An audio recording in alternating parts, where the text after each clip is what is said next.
American Top 40. According to Rolling Stone magazine, Creedance Clearwater Revival does more than just play at benefits. A couple of months ago, without telling anybody, they bought a $4,500 boat, a 32-foot diesel, and gave it to the Indians who early this year occupied and are still living on Alcatraz Island. The name of the boat is Clearwater, and the Indians are using it to bring in food, water, and medical supplies.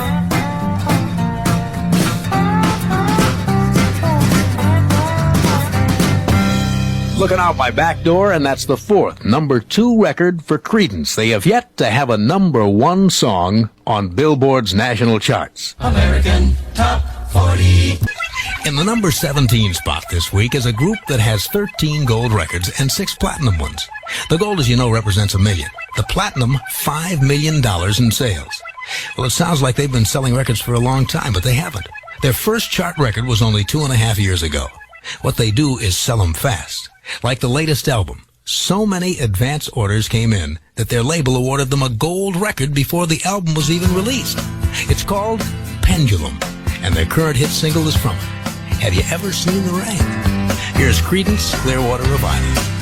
American Top 40. This is Wink Martindale for Kasem.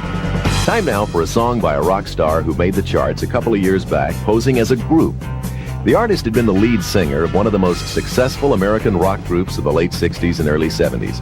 A group who in their short 4-year chart history ran up a string of 13 top 40 hits, including 9 top 10s. Talking about Creedance Clearwater Revival. And when they broke up in 1972, their lead singer decided to record on his own. But the name he used on the label of his records was the Blue Ridge Rangers. He had 2 top 40 hits under that name, Jambalaya and Hearts of Stone. And it came as somewhat of a surprise to promoters who tried to book the Rangers for concerts when they discovered that John Fogerty was the entire group. Well, a writer for the Associated Press asked John why he didn't use his own well-known name. And John said to him, well, it was always more appealing for me to be in a group. And this was the only way I'd know if the music was being accepted just for what it was, end of quote. Well, the Blue Ridge Rangers have disbanded now, but the former Lone Ranger comes in this week on AT40 with his first solo hit under his own name at number 34. Here's John Fogerty and Rockin' All Over the World. American Top 40. We're on our way to the #1 song in the USA. Now we're up to the first chart appearance in a decade for a man who led one of the most popular American rock and roll bands of all time, and then he disappeared. The group he led was Creedance Clearwater Revival. Their first chart single, Susie Q. It came after the band had been together for 9 years. That was in 1968. But it was a year later that they exploded on the charts.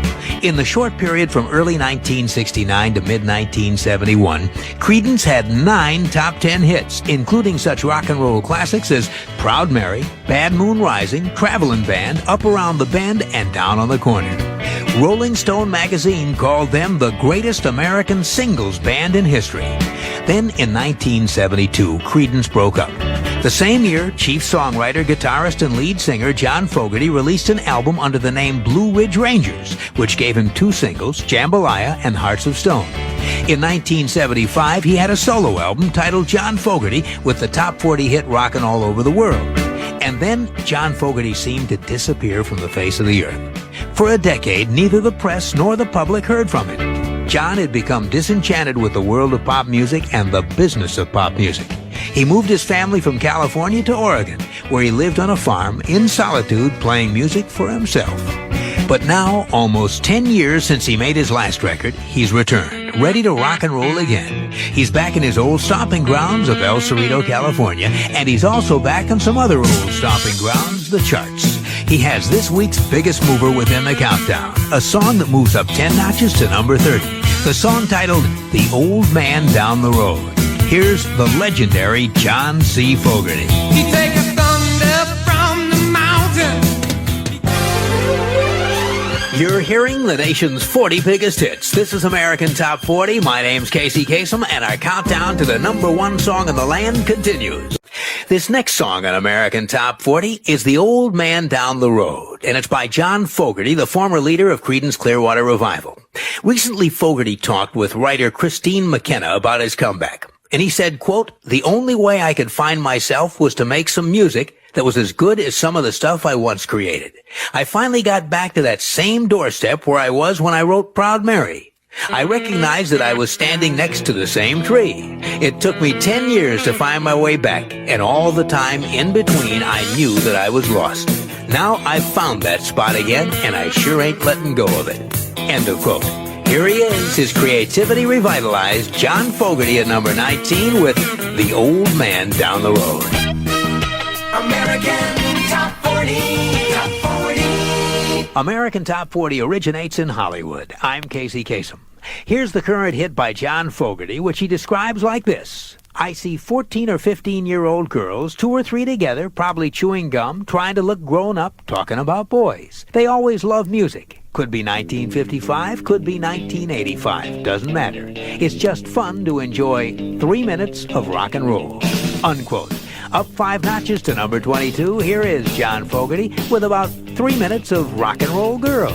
Sometimes I think American Top 40. You're hearing long-distance runners on record spanning the 60s, the 70s, and the top 10 in the 80s, the triathlon of rock and roll. Now we're up to a man who about 20 years ago led America's #1 rock and roll band. In just a 2-year period, this band from Berkeley had 9 top 10 singles, playing it lean, clean, and bluesy. Creedance Clearwater Revival. They disbanded in the early 70s, and singer and songwriter John Fogerty went solo.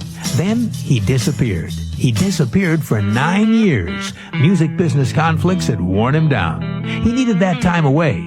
Then, in 1984, he was ready to rock again, and he did. As a musical marathoner, he's at number 21 in our rock triathlon. Here's the song whose opening note said it couldn't be anybody else but John Fogerty, Old Man Down the Road. you take a thunder from the mountain down the road. A top 10 hit in 1984, Old Man Down the Road. 43-year-old John Fogerty is at number 21 in our countdown. Casey's Coast to Coast.